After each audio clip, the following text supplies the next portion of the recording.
to another wonderful episode of Joshua's Movie Reviews and More.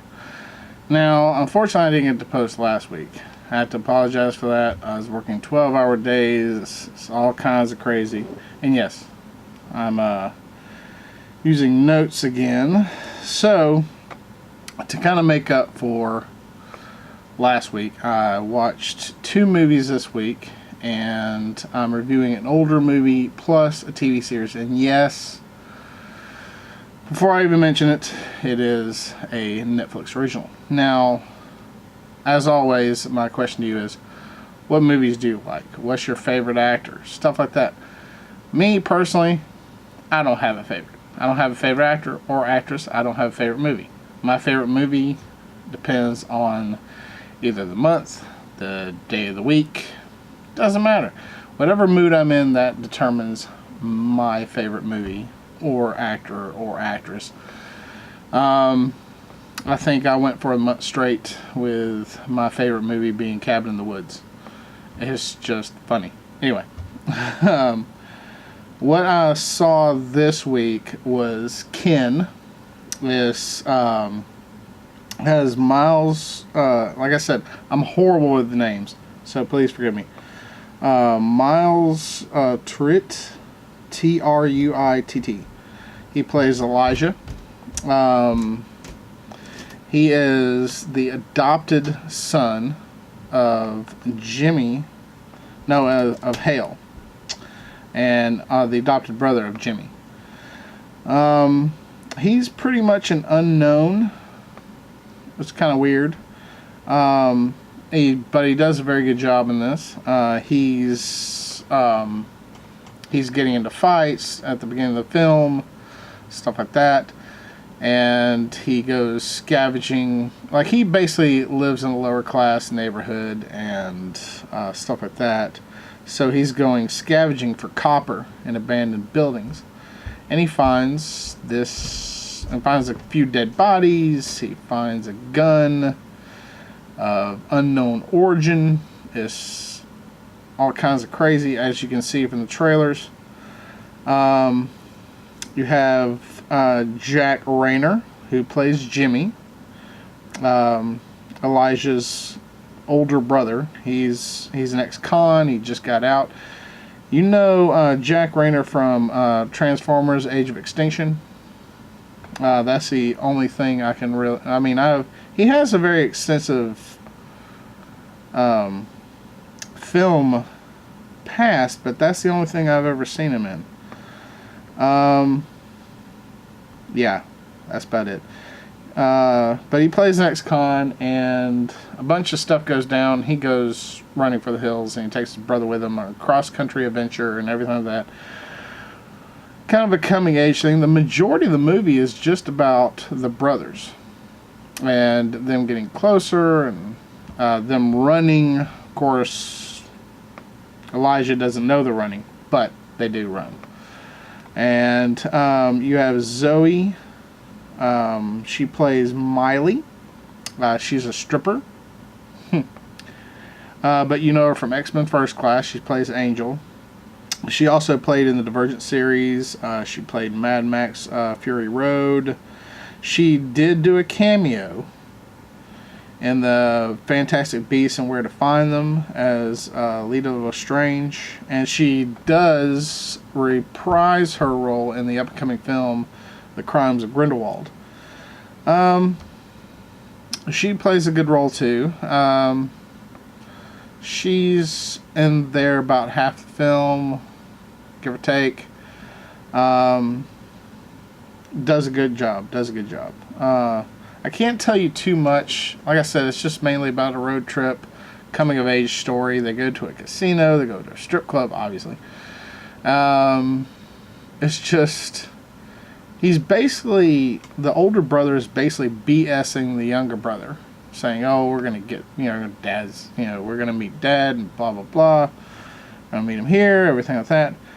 And they're running from Tyler, who is a crime lord, who is played by James Franco. And their dad in the film is played by Dennis Quaid. And he plays Hal.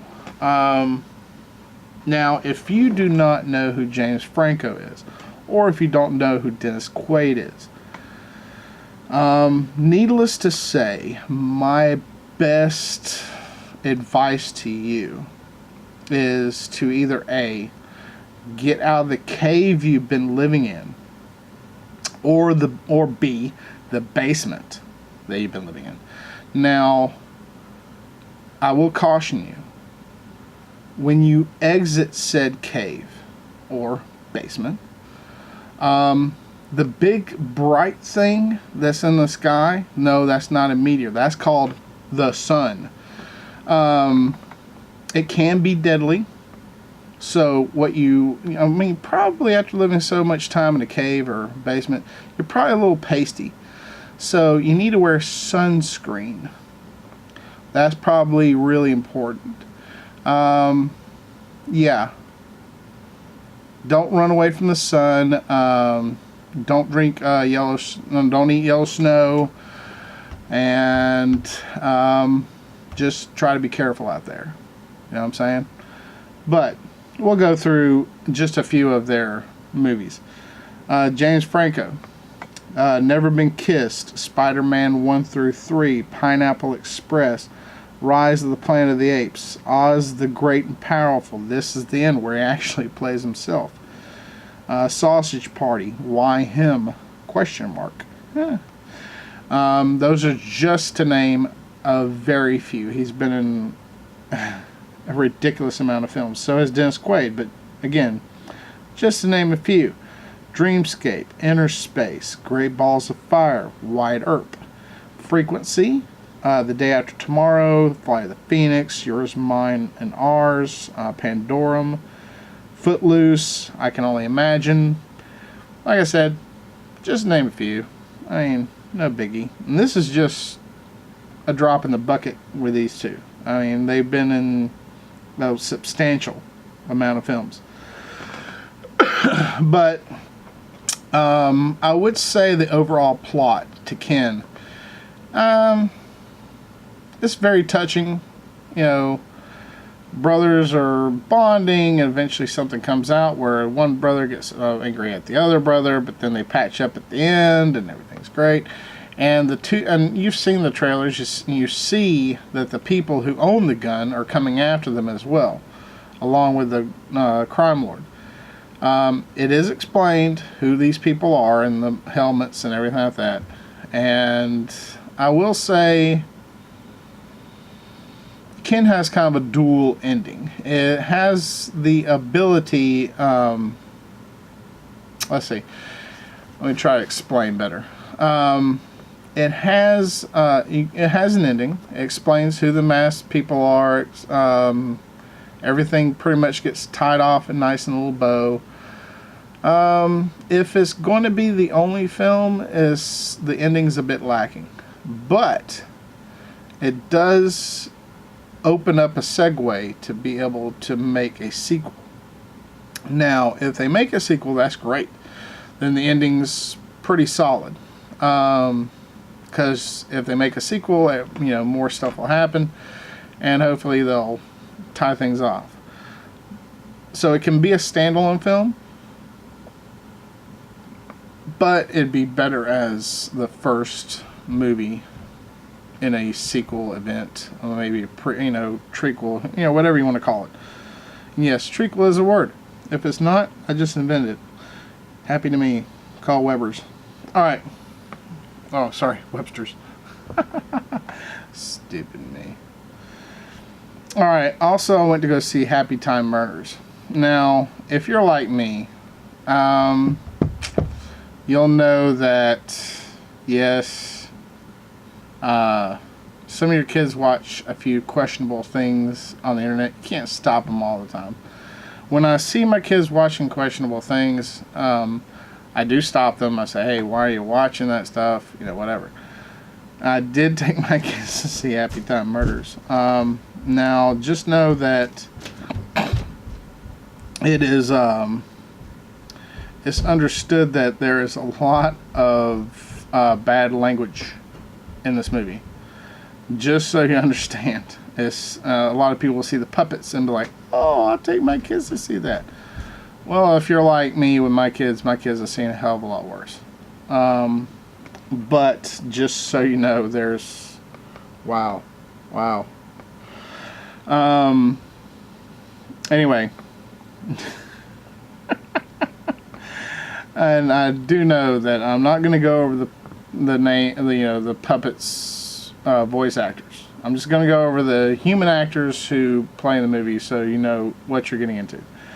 Yeah, Melissa McCarthy. Now, everybody, she mainly made her start in Gilmore Girls, but she did play in Charlie's Angels 1 and 2. She played in The Life of David Gale, Identity Thief, The Heat, Ghostbusters, just to name a few. But she did make her major start in Gilmore Girls. You have Elizabeth Banks. Melissa McCarthy plays Connie, by the way, who's the puppet. The blue puppet name is Phil, and is Phil's ex-partner. So, you have Elizabeth Banks, who plays Jenny Peterson. She's Phil's ex-girlfriend and was part of the Happytime gang. And that's why they call it the Happytime Murders, because everybody in the Happytime gang is getting murdered. But Elizabeth Banks, she was in Spider-Man 1 through 3. She was in the Hunger Games, if anyone knows Effie. Our Idiot Brother, Pitch Perfect 1 through 3. You have Leslie David Barker, who plays Lieutenant Banning. He's like the police lieutenant. He's mainly known for his work in The Office. Like I said, the main plot behind this film is the killing of the Happytime gang. There's this show. There's a lot of segregation between humans and puppets, and puppets are looked down on. Everybody thinks they're stupid, stuff like that. And apparently, the Happytime Gang was the first TV show that had humans and puppets, and it was mainly accepted by mainstream society. But someone's going off and killing off the Happytime Gang. Now, I'm not going to go into too much of detail. I don't offer major spoilers most of the time. But that's because me and my personal view is, I'm about to go into the older movies and that TV show that I was talking about. But before I go into that segue, I just want to state the reason why I don't release a lot of spoilers is because these main reviews are for people who haven't seen the movie yet, and they might want to go. Now, me personally, I hate reviews that start with spoiler alert. Because why? I want to see the review to see if I want to go and see it, not so they can spoil the whole dang movie for me. It's not something I want, and I don't want to be a part of that. So, with that being said, just know that I know everybody on the internet tells the truth. But there probably are some movie reviewers out there who probably just go and see a bunch of the trailers and everything like that, and then produce a video that says, "Oh yeah, it's this, it's that, everything great, go see the movie," and they never actually saw the dang thing. Me personally, and wait for it, have actually seen these movies, so keep that in mind. My next movie is Valerian. I call it Valerian, but it's actually called Valerian and the City of 1,000 Planets. Very long title. But anyway, plays Dan, who is Valerian. Dan DeHaan? Yeah. He's a United Human Federation soldier.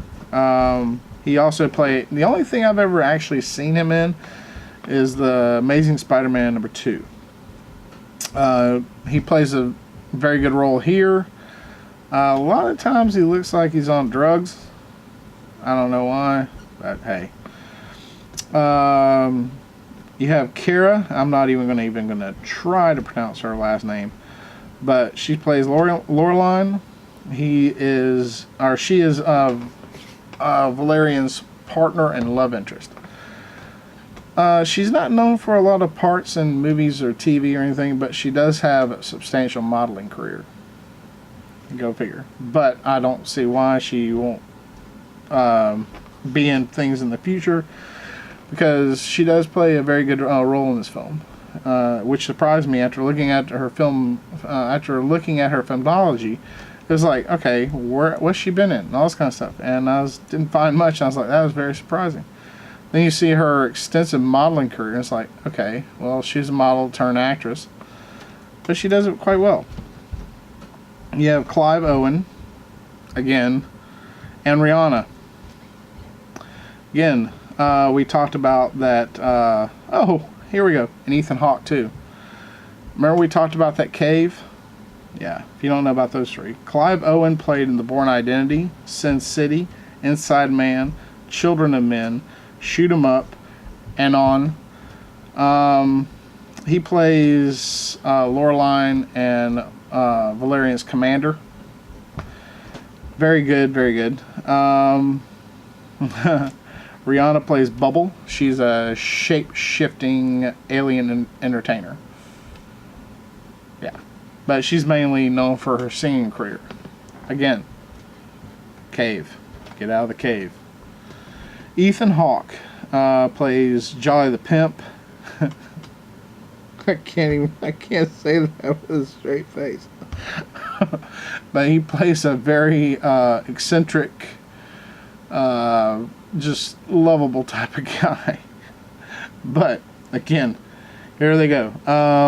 He played in Dead Poet Society, Alive, Gattaca, Great Expectations, Training Day, Before Sunset, Assault on Precinct 13, Lord of War, Daybreakers, Sinister, The Purge, The Magnificent Seven.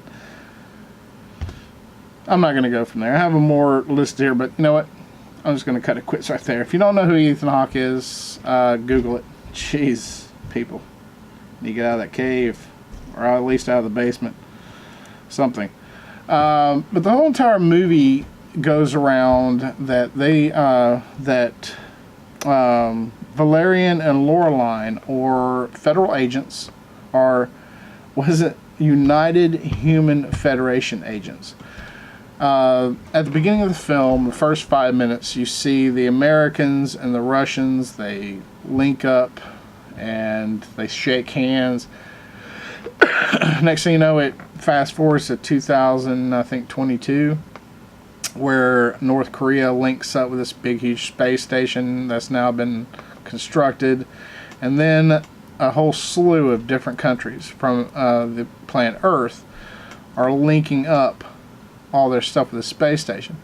Then eventually aliens start showing up, linking all their stuff up with it, and eventually gets to the point where they say that the space station has reached critical mass and it can no longer be in Earth's gravitational pull, or otherwise it'll get pulled toward Earth and destroy it. So they shoot it off into space, where it continues its journey for years to come, and continuously aliens throughout the universe continue to basically cling to it, and it becomes basically a planet of itself. It's this big huge space station. Well, there's an anomaly at the center of the space station that's going to cause devastating effects and chaos as we know it to all these different alien races, and it's their job to find out what that alien mass is. Very, very good movie. I've watched it several times. Love it every time. Then you have Altered Carbon, which is the TV show. It's a Netflix original. And I have to say, I'm sorry. I'm trying to get through this really fast, because I don't want to keep y'all going. You have Joel Kinnaman. He plays Kovacs. He's a former envoy, and he used to be an agent with the Protectorate. Now you have the Protectorate, which is several different worlds, basically controlled by the UN. It used to be that people would have to freeze themselves and go off into deep space, and it'd take them several years to get to a new planet. Now they can pretty much broadcast themselves using stacks in their basically the back of their skull, right where the skull meets the spinal column. And that little disc contains human personality, or otherwise known as the human soul. And they can go from, they basically consider this flesh a sleeve. And they can go from sleeve to different sleeve, but the one thing you need to realize is that if they go from multiple different sleeves, they can go insane.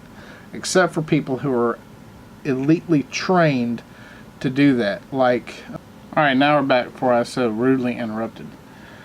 Yes, I made the new mistake by letting my battery die. What I was saying is that Protectorate, I guess agents can be trained to go from sleeve to sleeve, different sleeves, and so can envoys. So they don't suffer the insanity part. That of course goes to mess. Mess are super rich people, which is where you go to Lawrence Bancroft. Lawrence Bancroft is played by James Puffrey. You mainly know him from V for Vendetta and The Following. He plays one of the wealthiest men alive.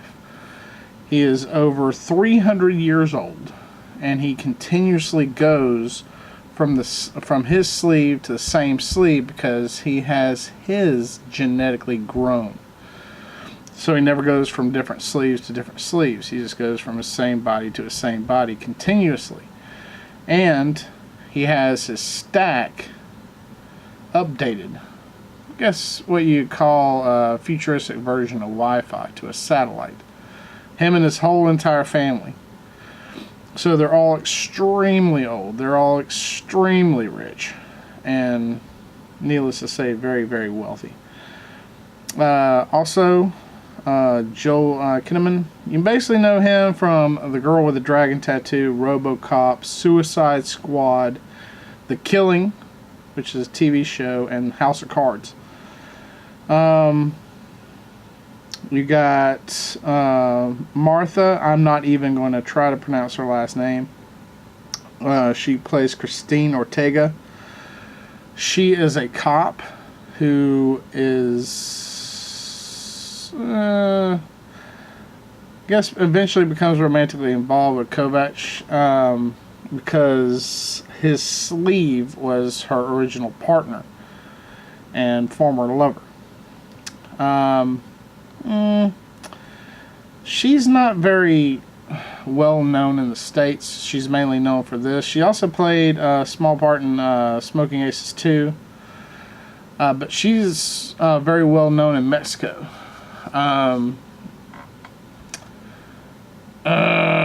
She plays a good part. She plays very well.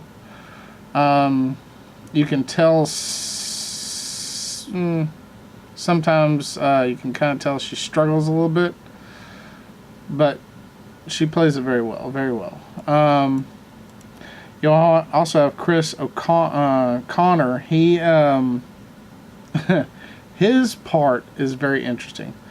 He plays an artificial intelligence hotel. Now I can't find anything on him, but he wouldn't be around actually if it wasn't for, because it was actually originally designed around a book. And in the book, the hotel was the Hendrix, after Jimi Hendrix.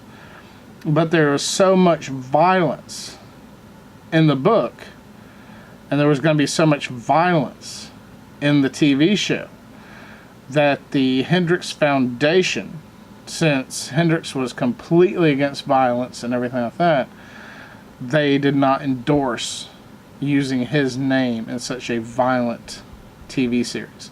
So they changed it to Edgar Allan Poe as the hotel, and that's basically his Kovacs' base of operations. But Chris Connor he's actually one of the most likable characters in the TV show. He plays it very well. You got Kristen Lehman, who plays Miriam Baycroft. Obviously Lawrence Baycroft's wife. She's kind of hard to pin down. She's constantly coming on to Kovacs. You don't know what her priorities are, basically, and she's mainly about her family. But it's obviously she wants to protect her husband as well, who has incidentally been murdered. And since he gets updated every 48 hours, he's still alive, but he doesn't remember the 48 hours that transpired in between his last update and his coming back online. And that's why he hires Kovacs in the first place, is to find out who murdered him. Everybody thinks it's a suicide, but he doesn't believe it, blah, blah, blah. You know her mainly from the Poltergeist, the Legacy series, Judging Amy, and The Killing as well. I never actually watched The Killing, but with Joel Kinnaman and her, I actually might watch it. I don't know. Then you have Renee Ellis Goldsberry. She plays Quelchris Falconer, who's Kovacs' original love interest, and she's dead. She died. They call it RD. Is when your stack is destroyed. But she played on Ally McBeal, One Life to Live, played for several years, and now she's in the upcoming movie The House with a Clock in Its Walls. My kids actually want to see that, so I'll be reviewing that in the future. I'm trying not to give too much away, but it's a very good series. And if you are into that type of thing, a sci-fi type of genre, and if you have Netflix, definitely watch it. If you don't have Netflix, I would suggest you get Netflix and watch it, because it is definitely worth your time. Other than that, the only difference is in the books, the whole stack thing was discovered. It's like if I remember correctly, it's been a while since I read the book, but if I remember correctly, it was alien technology that was discovered, and people used it, and now they can live forever, pretty much, if they can afford it. Most people can't. And if I remember correctly in the book, not everybody has a stack, but in the TV show, everybody has one since birth. And what you need to remember when watching it is that the main problem is that the Catholics believe that you're born with that stack and you die with that stack. If you get what they call spun up in virtual reality to find out who your killer was, or if you die of natural causes and get spun up in another stack, your soul goes to hell.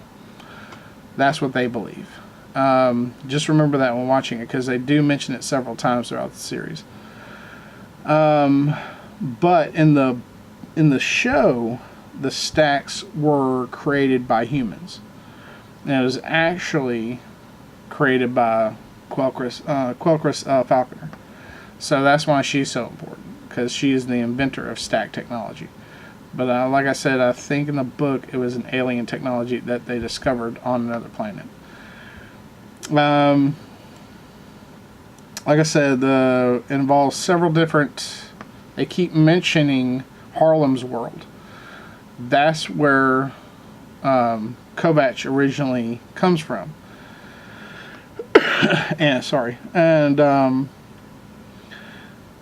But this is all based in the future on Earth, the whole entire show, so you don't have to worry about that. Other than that, a lot of people are debating whether they can make a second series with Joel, because he basically okay, I had to give away a spoiler, I'm sorry. He basically, at the end of the series, he gives his stack back or not. He gives his sleeve back, and a lot of people are saying, well, since he gave the sleeve back, they can't get Joel Kinnaman back in. I disagree. If they really wanted him back, since Lawrence Bancroft paid him 50 million UN credits, it's kind of like the version of American currency in Mexico or American currency in Thailand or something like that. The exchange rate is astronomical. 50 million UN credits is a lot of money in the book, in the series, and everything like that. So, with that being said, since he has 50 million UN credits, he could easily have his current sleeve in Season 1 grown on another planet and have his stack transferred to that sleeve, and boom, you got Joel back. But they might go with some other person. That's the good thing. That's what the producer said is the good thing about the series. They don't have to stay with the same main character. They can go from character to character, but stay with the same Kovac character. It can just be a different person each time because it's transferable. With that being said, Altered Carbon, I suggest you watch it. It's very, very, very good series. I watched it several times. Valerian, very good movie to have. Happytime Murders, and Kin. With that being said, if you're not going to be good at it.